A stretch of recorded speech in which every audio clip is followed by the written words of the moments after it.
Suelen, eu sou amiga do Foca, Pode né? ser. Por que ele me chamou para fazer vocês passarem por isso? Vocês perguntam para ele. Eu sou jornalista e sempre gostei de assuntos de comportamento e psicologia. E aí eu sou concursada do governo, não tem absolutamente nada a ver com o que eu vou falar aqui, mas eu resolvi estudar coisas que eu tivesse interesse. Para cá, para eu aparecer aqui, gente, por favor. E aí um belo dia eu descobri o curso de neurociências. E eu fiquei 2 anos, de 2013 até o ano passado, né? Foram 22 meses acordando, 5 horas da manhã, viajando para o Rio de Janeiro, aos sábados, para fazer essa pós-graduação lá no Instituto de Psiquiatria da UFRJ. E aí eu dei prioridade para estudar emoções, até porque humanas, estudando neurociências, biomédicas, foi um pouco complicado. Então eu foquei na parte de emoções, a minha monografia foi sobre o equilíbrio emocional para o bem-estar, a partir das neurociências. Quando eu finalizei esse curso, eu pensei, bom, sei tudo que eu queria saber, e agora? Como é que eu vou dar uma aplicabilidade para isso? E aí eu fiz formação em coaching para poder trabalhar com isso. Então, eu comecei a fazer atendimentos de coaching e foi casando, assim, as coisas foram casando, as minhas teorias, junto com as coisas que eu tinha estudado, e a prática e o depoimento das pessoas. Então, hoje eu volto o meu coaching basicamente para, oi, bom dia. Isso não é uma propaganda de coaching, tá? Só dizendo para inteligência emocional e para relacionamento. Para relacionamento, não é só relacionamento amoroso. Isso aqui é um relacionamento. A gente está o tempo inteiro se relacionando com os outros, com a gente mesmo. Então, assim, o Foca falou, vi você no Periscope, vai lá falar com a galera. Falei, bom, para começar, eu falaria que antes de qualquer coisa, a gente precisa se conhecer, para a gente poder se relacionar bem com a gente mesmo, para depois a gente começar a se relacionar com o outro, né? Porque eu acredito que nós somos reflexos. Com o outro, a gente é reflexo do que tem aqui dentro. Mas o que eu observo é que muito poucas pessoas têm consciência do que tem aqui dentro. Então, a gente vai agindo por impulso, a gente vai agindo mecanicamente, sem se dar conta do que está levando a gente a ter determinadas ações. E aí, o vídeo mais legal do YouTube sobre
Quando eu falei que era o mais legal, era brincadeira, tá? Ele é legal, mas não é o mais legal do mundo. Tá. Não vou fazer enquete com vocês. Alguém quer falar de alguma coisa?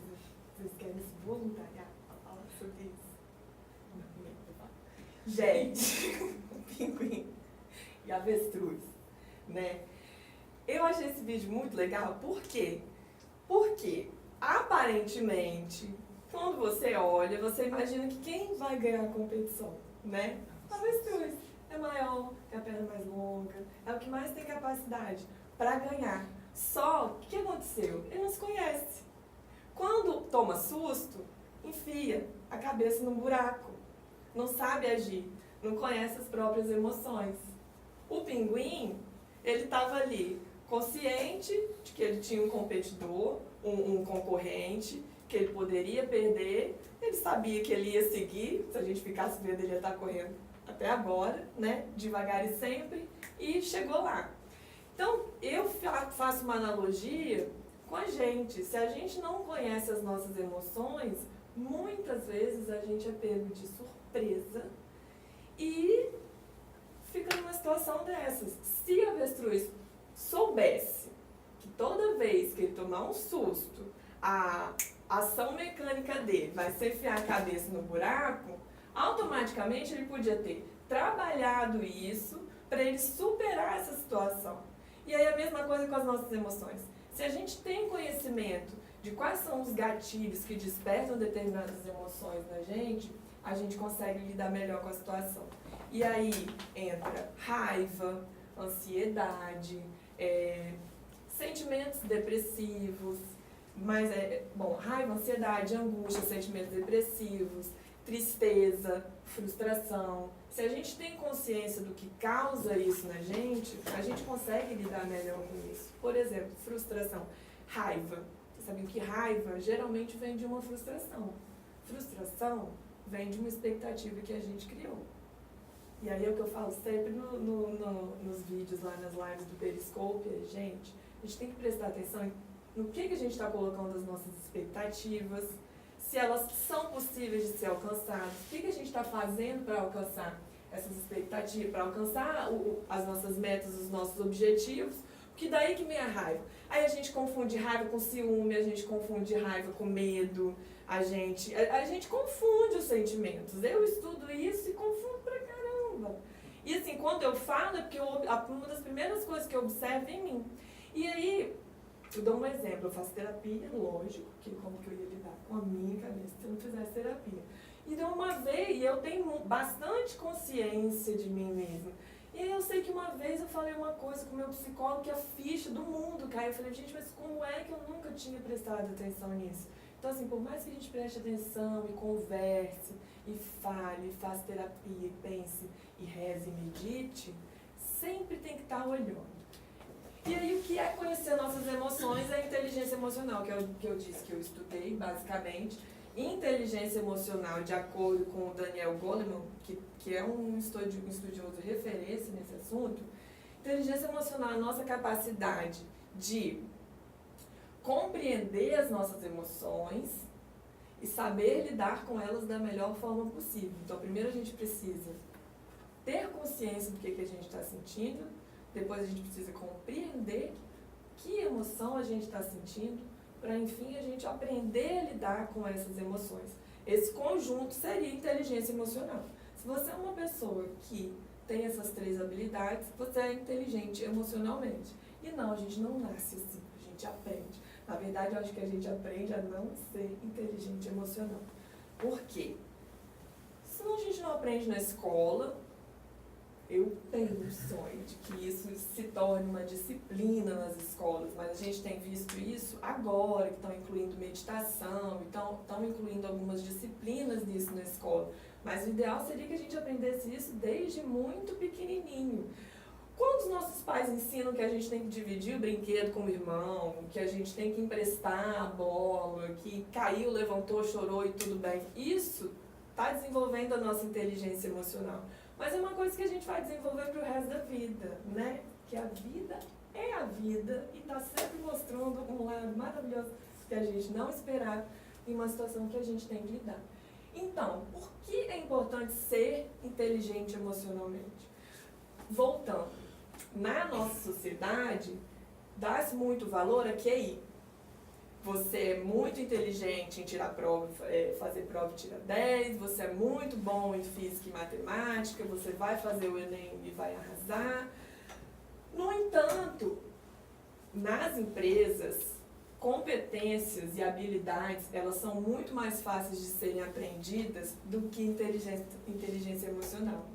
É muito mais fácil você ensinar para uma pessoa a fazer um PowerPoint ou a fazer uma filmagem, igual vocês estão fazendo aqui. É muito mais fácil ensinar alguém a ser designer, é muito mais fácil ensinar alguém a escrever um release ou fazer uma campanha publicitária do que ensinar uma pessoa a lidar com frustrações, a tratar bem com coleguinha, né? A saber respeitar as opiniões alheias. Vide a loucura que a gente tem visto hoje nas redes sociais por conta de aquela pessoa que adora fazer provocações maravilhosas no Facebook, eu acho divertidíssimo. Porque a pessoa vai lá, eu vi essa semana, não foi?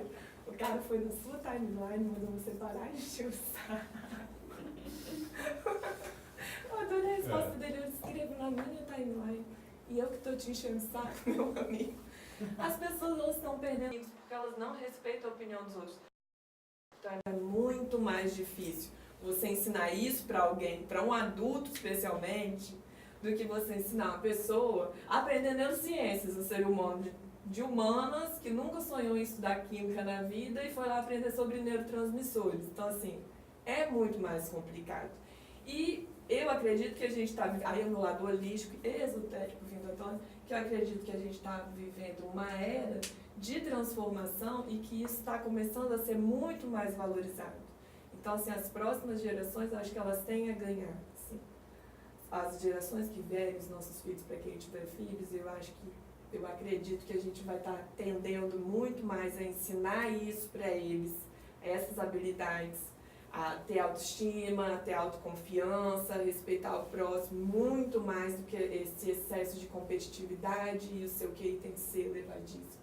Então, essas basicamente são as vantagens da gente ser inteligente emocionalmente. Você percebe melhor suas emoções, você aprende a lidar melhor com elas, melhor de tudo, quando você se conhece, aí você conhece o outro. E aí a empatia, né, gente? Porque empatia é um potinho de ouro. Se você tem a encarar, porque você vai lidar muito melhor com as pessoas. E você só vai entender melhor o outro se você se entende. Você só consegue olhar para o outro e entender verdadeiramente que ele está frustrado, porque você sabe o que é estar frustrado. Eu não vou fazer esse comentário agora, não, porque eu sei que a pessoa não está no momento legal, porque você sabe o que é não estar no momento legal. Então, é importante. Outras vantagens da gente aprender a lidar com as nossas emoções são basicamente essas: a gente se torna autoconsciente, lida melhor com as nossas emoções, se automotiva, porque às vezes não é só salário, às vezes não é só fazer o que gosta, às vezes você está com um problema em casa e tem que vir trabalhar, e aí não vai ter ninguém do seu lado para falar assim, vamos lá, você é 10, você vai ter que fazer isso por você. Vai ter momentos em que parece que tudo está dando errado ao mesmo tempo, e aí a sua tireoide vai lá, aí o cabelo cai, aí você fica nessas horas que a gente fica doente. Então, assim, ter capacidade de se automotivar não é para qualquer um. E para mim também é um dos tesouros. Se você é uma pessoa que consegue se motivar, você já está na frente. E não é porque você tem sua hiena que está o tempo inteiro rindo, que tudo é feliz o tempo todo, porque não é assim, né? A vida não é assim, as coisas acontecem, as coisas dão errado, relacionamentos acabam, você é mandado embora, você fica sem dinheiro, as pessoas morrem, enfim, coisas ruins acontecem. Não é que você tem que ser feliz o tempo inteiro, isso é euforia e tem alguma coisa errada também, né? A questão é você ter consciência de que se eu me empenhar um pouquinho mais, dá certo, tá ruim agora, deixa eu sofrer, daqui a pouco passa, o sofrimento não dura para sempre, do mesmo jeito que felicidade, né? Do mesmo jeito que a alegria, a euforia também não dura para sempre. E tem isso, a gente aceitar as nossas emoções. E sempre visando a capacidade da gente se relacionar, porque nós somos seres sociais. Um ser humano sozinho morre. As pessoas hoje mais deprimidas, e tem estudos disso, quando as pessoas vão ficando mais velhas, as pessoas vão ficando mais velhas e mais solitárias, e isso leva à depressão. Então, tá sempre participando de grupos, ter amizades. Eu não estou dizendo que a gente tem que casar e ter filho e tudo mais. Você tem que ter amigos, você tem que se relacionar com as pessoas bem no trabalho. E isso influencia diretamente na nossa saúde. Aqui eu falei que não existe emoção boa e emoção ruim. Quem dá o significado das emoções somos nós. As emoções, elas têm uma razão de existir. Elas são uma programação biológica e vem evoluindo desde que o ser humano é ser humano. Acredite você na evolução de Darwin, em Adão e Eva. No entanto, a gente ainda traz arraigado alguns processos emocionais de muito antigamente. O medo é o principal deles. Quando eu falo que não tem emoção boa e emoção ruim, por exemplo, a gente tem de dizer, medo é ruim, né? Não é legal sentir medo. Não, é importante sentir medo. Se a gente não sentisse medo, a gente ia fazer um monte de loucuras e que iam colocar a nossa vida em risco. Esses dias eu recebi um vídeo de um menino nu andando no parapeito da ponte. Loucura. Né? Gente, bem, o menino não tava, coitado, mas né? Se a gente não tivesse medo, todos nós aqui, a gente não ia achar uma loucura. A gente ia achar normal. Ah, normal, vai ali, caiu, morreu, acabou. Então, assim, medo faz parte da nossa sobrevivência. Assim como raiva, assim como alegria, enfim. As emoções, elas fazem parte da nossa vida e elas têm uma razão de existir. Elas existem por quê? Elas são uma resposta mais primitiva, lá do sistema límbico do nosso cérebro. Elas são a resposta mais primitiva, biologicamente falando, do nosso cérebro, para a gente responder aos estímulos externos e também internos. Como internos, um pensamento. Um pensamento, aliás, a gente é muitas vezes refém dos nossos pensamentos. O pensamento, ele desperta emoções, tanto quanto um assaltante na minha frente com uma arma na mão. Então, um estímulo externo e uma lembrança, uma memória, um estímulo interno e um estímulo externo, eles estão despertando em mim emoções da mesma forma. E aí, quando a gente fica ansioso, por exemplo, é a nossa memória, e às vezes a nossa memória genética dos nossos ancestrais, de muito tempo atrás, de perigo.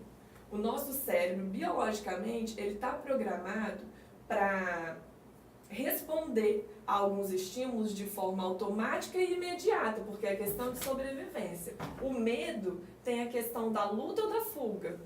Você está numa situação, e se vocês forem reparar, é assim. Você está numa situação de perigo, você luta ou você foge. E no fugir, às vezes tem que ficar parado. Você não sabe o que você faz. Você vai ou não. Com o ator lá da Globo que morreu afogado, falou-se muito, né, que ele teve uma paralisia provocada pelo trauma. E daí eu fui ler uma explicação da neurociência e era muito interessante. Fala assim, por que acontece isso com a pessoa que está se afogando? Porque você não consegue nem lutar e nem fugir. O seu cérebro, ele dá tilt. Você está numa situação que você está ali na água sendo puxado. Se você nada, você não consegue. E o lutar, você vai lutar com a água, você vai fugir da situação. E aí, seu organismo para de funcionar. Porque são comandos muito fortes, instintivos.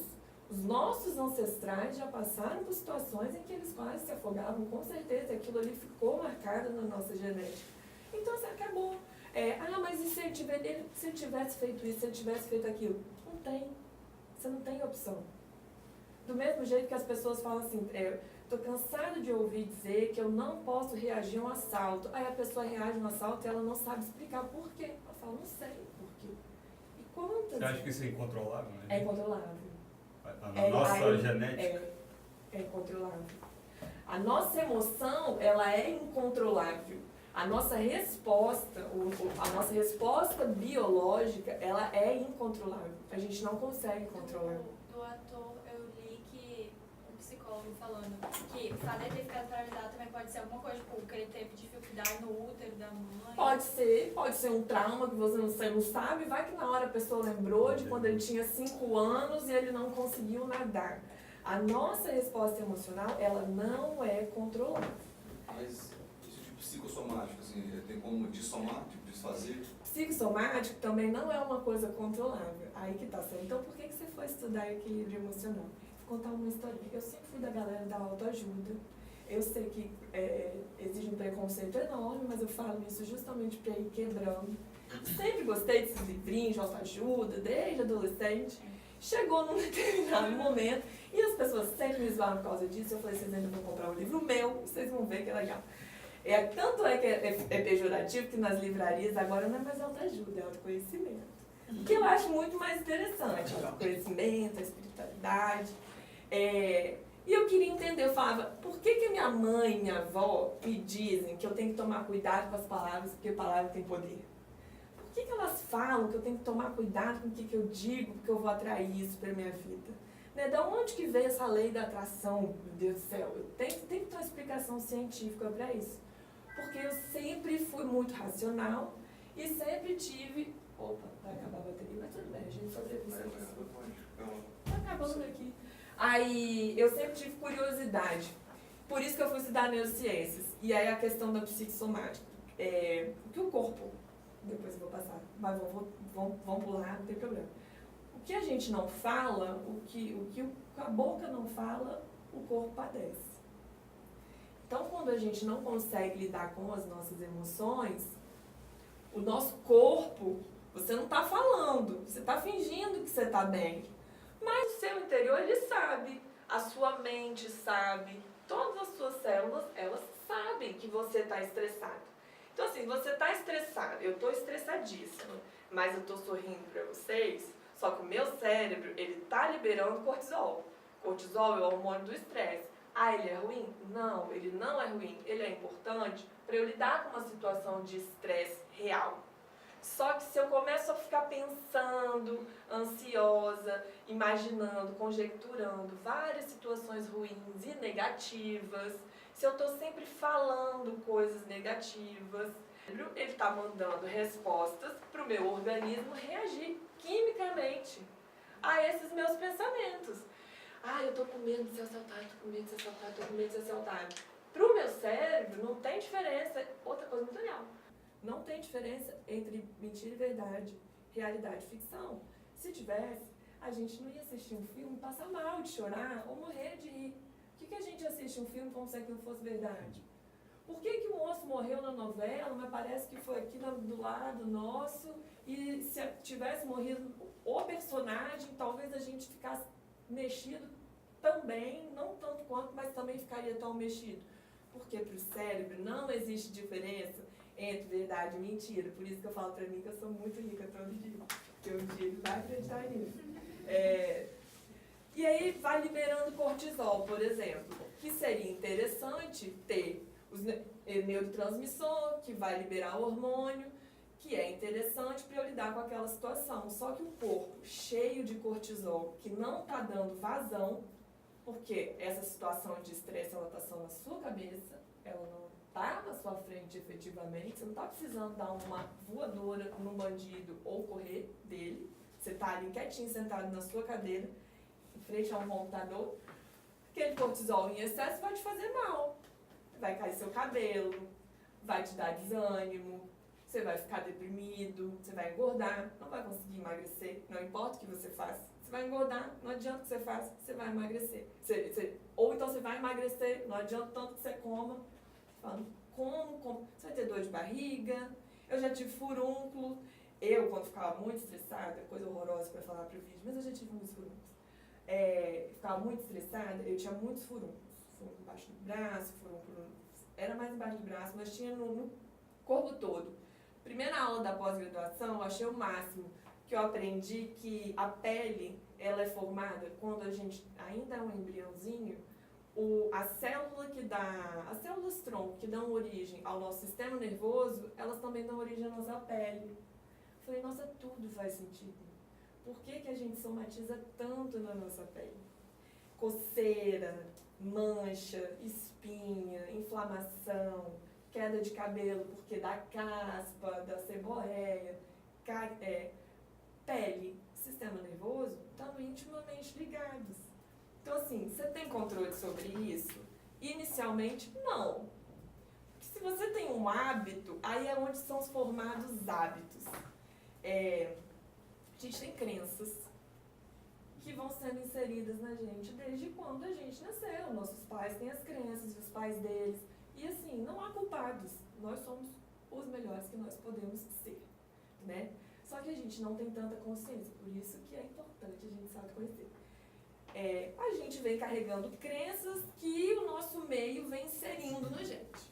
Quando a gente chega aos 18 anos, vamos lá, teoricamente é quando a gente já tem capacidade de decidir alguma coisa na vida, a gente já tem uma carga gigantesca nas nossas costas de algo que a gente não escolheu.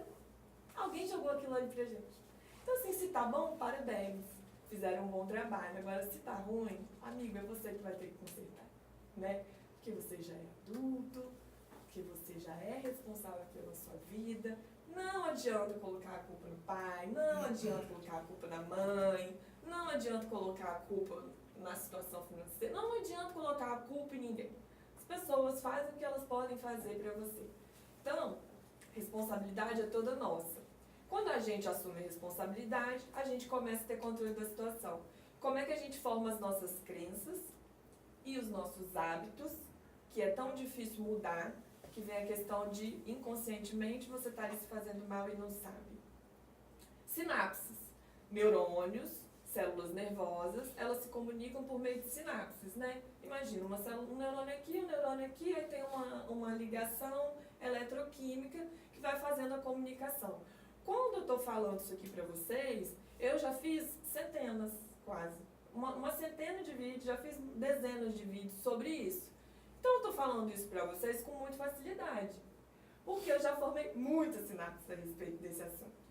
Então quando eu começo a falar disso, as minhas sinapses elas já estão reforçadas, como se fosse um músculo, né? Eu já falei daquilo 1000 vezes, então meu músculo está forte e aí a informação ela se conecta com a outra muito fácil. Se vocês me fizerem uma pergunta de química, por exemplo, uma coisa que eu aprendi 2 anos atrás, da química da neurociência, e eu não vou ter tanta facilidade para falar sobre isso como eu tenho agora, porque eu não reforcei essas sinapses.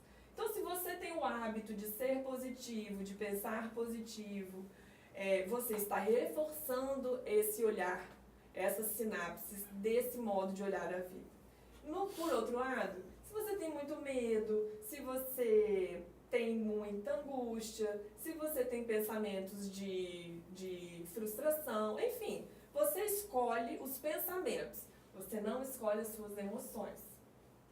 Você não escolhe as suas emoções e você não escolhe como o seu organismo vai reagir. Por isso que você não escolhe, você está somatizando. Eu não escolhi meu hipertireoidismo, mas assim, na mesma semana, aconteceram 2 coisas extremamente estressantes na minha vida. E eu falei, caraca, 2 coisas, como é que eu vou lidar com isso? Então assim, não adianta eu fingir que aquilo não era ruim, que eu não estava estressada. Foi ruim, foi muito ruim, foi uma semana horrorosa. E assim, cortisol. Imediatamente meu cabelo começou a cair. Aí eu fui ao médico, fui ver minhas taxas. Então assim, isso que eu conheço, né? Isso que eu sei, isso que eu presto atenção, medito, malho, faço tudo direitinho, como direito. Aí eu fui ao meu médico e expliquei pra ele. Eu falei, olha só, me dá um remédio, porque eu sei que daqui a um mês vai organizar. Ele, não faz a cirurgia que você quer fazer, não faça o bendito do iodo radioativo para tireoide. Ele, não, tá bom. Se você tá falando, então tá. E assim foi. Porque eu sabendo disso, confiando no remédio, fazendo tudo direitinho, deu um mês, estabilizou. E eu me autoconhecia, apesar disso, não teve jeito, não teve discussão ali pro meu organismo. Tem um povo muito evoluída e quem tiver interesse tem a Louise Hay, que ela é uma senhora que ela já tem, sei lá, ela vai fazer uns 100 anos, mas você olha, ela tem cara de 60. E ela tem um livro, Você Pode Curar a Sua Vida. E ela tem lá vários depoimentos dela mesma se curando. Não estou fazendo propaganda de coisa mediúnica, nada disso. Mas é porque eu acredito muito no poder da mente. Só que eu estou longe de ser uma pessoa evoluída como essa. Mas eu acredito sim no nosso potencial. Então por isso que a gente não consegue controlar as nossas emoções, mas a gente consegue equilibrar. E aí, essa aqui é a bolinha, o círculo da realidade. A gente não consegue controlar as emoções, mas Sueli, faço o quê? Então, com esse monte de informação que você está me jogando aqui. Eu consigo ter gestão sobre os meus pensamentos. É lógico que pensamentos vêm do nada e tumultuam a gente, mas depois que a gente começa a meditar, e quando eu falo meditar, eu não sou uma louca que senta e fica lá sem pensar absolutamente nada durante 3 horas. 10 minutos de manhã, 10 minutinhos à noite, e assim, gente, 10 minutinhos só pra gente é muito, né? E meditar pode ser rezar, meditar pode ler um livro, é um momento seu com você mesma. E aí, talvez Osho se revire no túmulo, eu adoro ele, mas assim, os monges podem se revirar. Mas pra mim, meditar é isso e funciona. É uma coisa funcional. É o seu momento com você mesmo. É você lendo a Bíblia, é você lendo o Alcorão, é você não lendo nada, se você for ateu, mas você é aquele momento seu com você mesmo, para você entender o que está acontecendo na sua vida, né? Então, o pensamento, quando a gente começa nesse hábito da meditação, por exemplo, de olhar para dentro, a gente começa a entender que pensamentos, eles surgem do nada, mas a gente escolhe se apegar a eles. E aí a gente faz assim, quando eu estou meditando, eu falo assim, o pensamento é como se fosse uma nuvem. Ele passa, a gente não tem controle sobre a nuvem, mas deixa passar. Porque aí vem assim, e se acontecer isso? Tudo bem, eu não tenho controle sobre esse e se que passou, mas eu tenho controle sobre todo o desencadeamento deste pensamento. Então você começa assim, o Brasil está em crise, e se eu perder meu emprego? Se eu perder o emprego, eu não vou pagar minha conta. Se eu não pagar minha conta, eu vou pagar o aluguel. Aí eu vou ser despejada, aí eu vou morrer de fome, eu vou virar mendigo. A gente vai desencadeando. A gente tem controle sobre isso. Não é fácil. É fácil depois que você treina muito, mas não é fácil. Mas você tem controle. E é importante saber. Você tem condição, sim, de ser dono dos seus pensamentos. Isso é autorresponsabilidade e isso é autoconsciência. Então, passou aquela nuvem, deixa passar. É ruim? Deixa passar. Agora, se você escolher se apegar, aí é um problema seu. É uma questão sua, sim. E daí que veio pra mim a explicação de cuidado com palavras. Palavras têm poder. Cuidado com a lei da atração. Se atrai para sua vida, sim, aquilo que você transmite. E aí é comprovado cientificamente isso. Porque se eu estou pensando só coisas boas, eu estou fazendo sinapses de coisas boas. E o meu cérebro não entende o que é verdade, o que é mentira.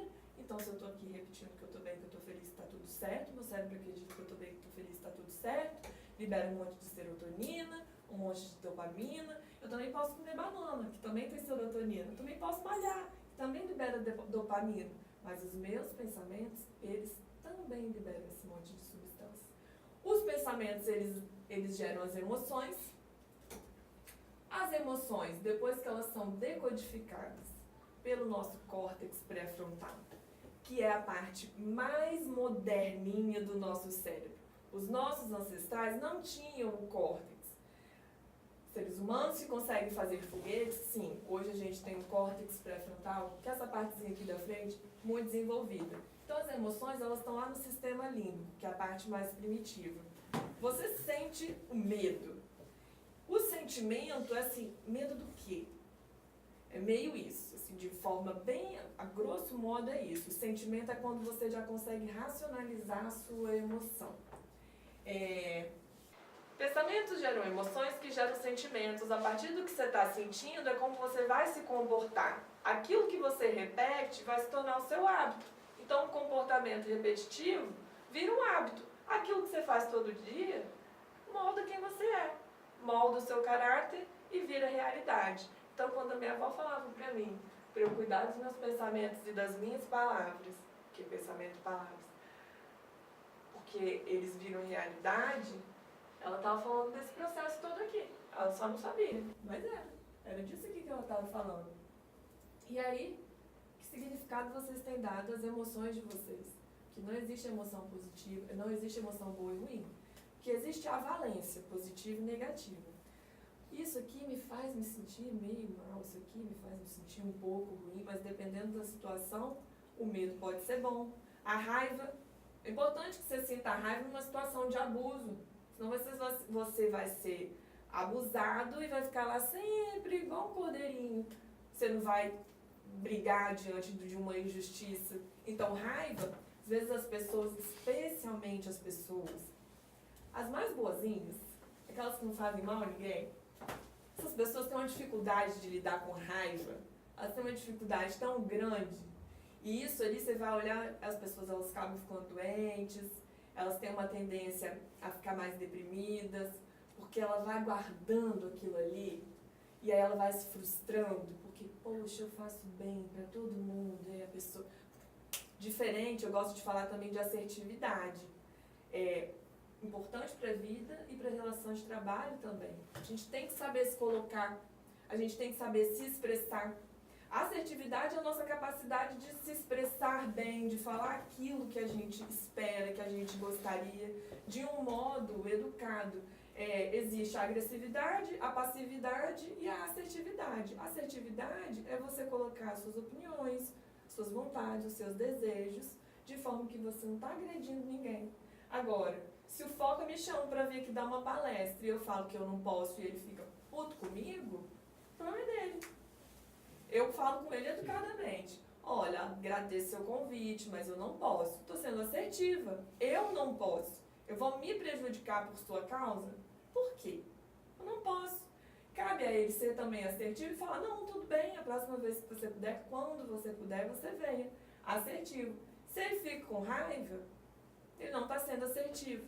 Então acontece muito disso, da gente também misturar as nossas emoções. E aí a questão das pessoas muito boazinhas, que têm dificuldade de dizer não, porque elas não conseguem lidar com essa frustração. Ou seja, não existe bom e ruim. Tem ali a valência positiva e a valência negativa, mas o significado das emoções, quem dá somos nós. Sombras interiores, acabando, é o que a gente tem aqui dentro quando a gente não coloca para fora. E aí, pegando esse exemplo, esse gancho das pessoas muito boazinhas, todo esse exemplo, porque é uma constante nos meus atendimentos, meus coaches, minhas coaches especialmente, mulheres fazem muito isso.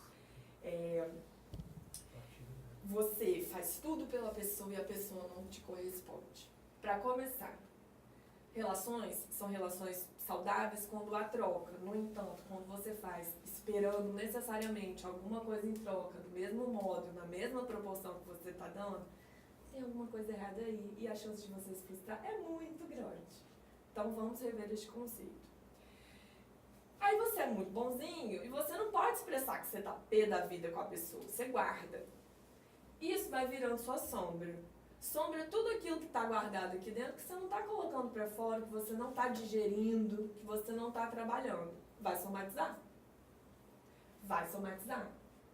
E aí, cada situação que te remeta àquela emoção e que você não está digerindo, que você não está trabalhando adequadamente, cada uma dessas situações, elas vão entrando e as sombras elas vão se alimentando, elas vão fazendo um time de futebol lá dentro de você.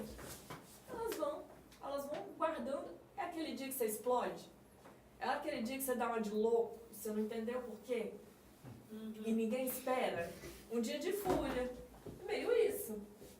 Ou um dia que você chora muito, aí você chuta um balde. Pra você dispensar, tem algum mecanismo? Tem, sentir.